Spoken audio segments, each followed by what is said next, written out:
Selamat bertemu dalam kasih persaudaraan yang rukun. Lebih lagi di sukacita memperingati 79 tahun negara Republik Indonesia hidup merdeka dan berdaulat. Bersama dengan ini kita akan membaca dan merenungkan bagian firman Tuhan sepanjang minggu ini dalam Yeremia 29 ayat 1 hingga 9. Dan untuk itu, mari kita berdoa. Bapa, kami sangat mengucap syukur sebagai bangsa Indonesia, kami boleh tiba di usia 79 tahun negara Indonesia sebagai negara yang merdeka dan berdaulat. Bahwa Tuhan telah memberkati pemerintah dan masyarakat, dan oleh sebab itu dalam persekutuan sebagai gereja Tuhan yang juga adalah masyarakat, maka kami menyatu dalam kasih bersama dalam syukur dan sukacita ini. Tuntun kami oleh firman-Mu sehingga kami memahami bahwa segala yang dicapai oleh bangsa kami karena kasih dan kemurahan Tuhan. Firman-Mu menguatkan dan menghentar kami mengusahakan kesejahteraan kota di mana kami hidup. Terpuji nama Tuhan. Kami terima firman-Mu dalam nama Tuhan Yesus Kristus. Amin. Saudaraku yang dikasihi Tuhan, mari saya tuntun kita untuk membaca bagian firman Tuhan dalam Yeremia 29 ayat 1 hingga 9 di bawah tema surat kiriman kepada orang-orang buangan di Babel. Beginilah bunyi surat yang dikirim oleh Nabi Yeremia dari Yerusalem kepada tua-tua di antara orang buangan, kepada imam-imam, kepada nabi-nabi, dan kepada seluruh rakyat yang telah diangkut ke dalam pembuangan oleh Nebukadnezar dari Yerusalem ke Babel. Itu terjadi sesudah Raja Yekonia beserta Ibu Suri, pegawai-pegawai istana, pemuka-pemuka Yehuda dan Yerusalem, tukang dan pandai besi telah keluar dari Yerusalem. Surat itu dikirim dengan perantaraan Elasa bin Safan dan Gemaria bin Hilkia yang diutus oleh Sedekia Raja Yehuda ke Babel kepada Nebukadnezar Raja Babel. Bunyinya, beginilah firman Tuhan semesta alam, Allah Israel, kepada semua orang buangan yang diangkut ke dalam pembuangan dari Yerusalem ke Babel. Dirikanlah rumah-rumah untuk kamu diami, buatlah kebun untuk kamu nikmati hasilnya. Ambillah istri untuk memperanakkan anak laki-laki dan perempuan. Ambillah istri bagi anakmu laki-laki dan carikanlah suami bagi anakmu perempuan, supaya mereka melahirkan anak laki-laki dan perempuan, agar di sana kamu bertambah banyak dan jangan berkurang. Usahakanlah kesejahteraan kota kemana kamu aku buang, dan berdoalah untuk kota itu kepada Tuhan, sebab kesejahteraannya adalah kesejahteraanmu. Sungguh beginilah firman Tuhan semesta alam, Allah Israel. Janganlah kamu diperdayakan oleh nabi-nabimu yang ada di tengah-tengahmu dan oleh juru-juru tenungmu. Dan janganlah kamu dengarkan mimpi-mimpi yang mereka mimpikan, sebab mereka bernubuat palsu kepadamu. Demi namaku, aku tidak mengutus mereka. Demikianlah firman Tuhan.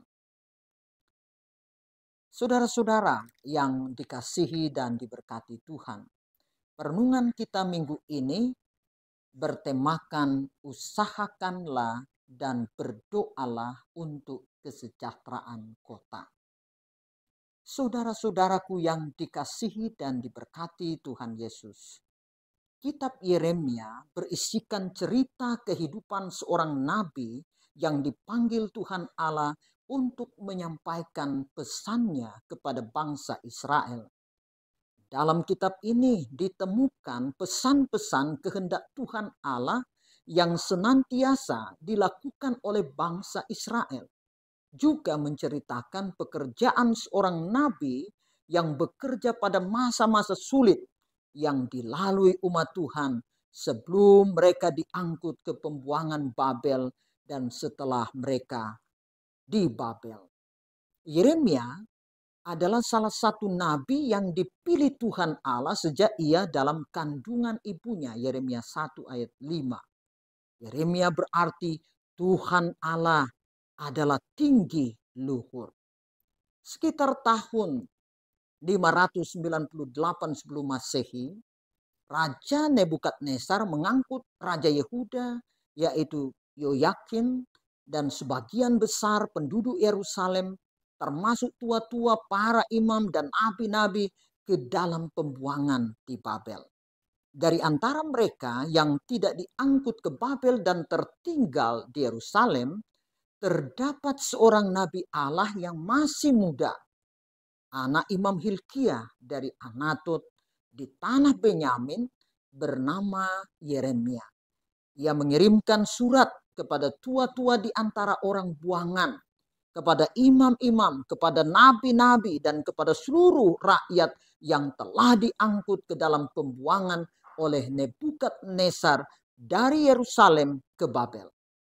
Surat itu dikirim dengan perantaran Elasa bin Safan dan Gemaria bin Hilkiah yang diutus oleh Sedekia, Raja Yehuda, ke Babel kepada Nebukadnezar, Raja Babel, sebagaimana ayat 1-3. Mereka diingatkan bahwa mereka berada di Babel karena kehendak Tuhan Allah akibat dosa. Sebab itu, mereka tidak boleh menyia-nyiakan kesempatan selama menjalani hidup dan berkiprah di negeri buangan. Walaupun keberadaan mereka di Babel adalah konsekuensi dari cara hidup yang tidak setia dan tidak taat kepada Tuhan, namun Babel telah menjadi tempat tinggal. Karena itu mereka didorong agar hidup secara normal, membangun rumah tempat tinggal, membentuk keluarga, bertambah banyak dan berusaha sungguh-sungguh mengelola alam yang dianugerahkan Tuhan Allah bagi mereka.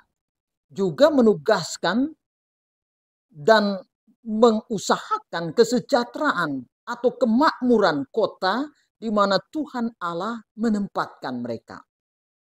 Walaupun pemerintah Babel tidak mengenal Tuhan Allah dan sebagai penyembah berhala, namun rakyat Yerusalem di negeri itu harus bersikap loyal melalui perilaku hidup yang menghormati pemimpin, menjaga ketertiban, keamanan, memelihara ketenangan, dan menciptakan kesejahteraan sebagaimana ayat 4-6.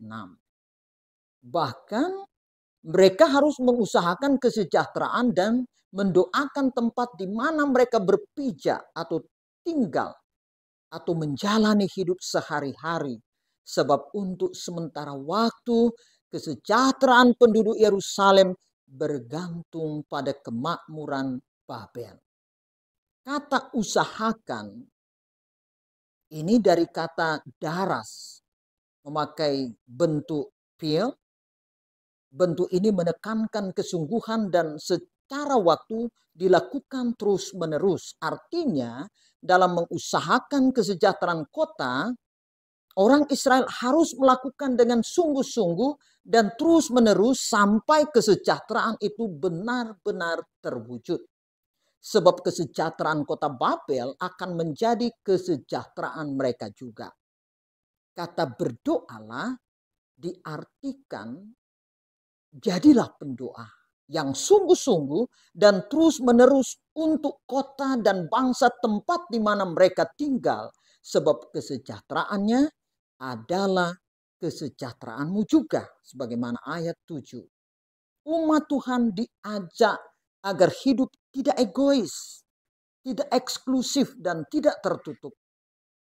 Kesejahteraan merupakan milik semua orang dan kerinduan setiap individu. Berdoalah untuk kota kepada Tuhan Allah.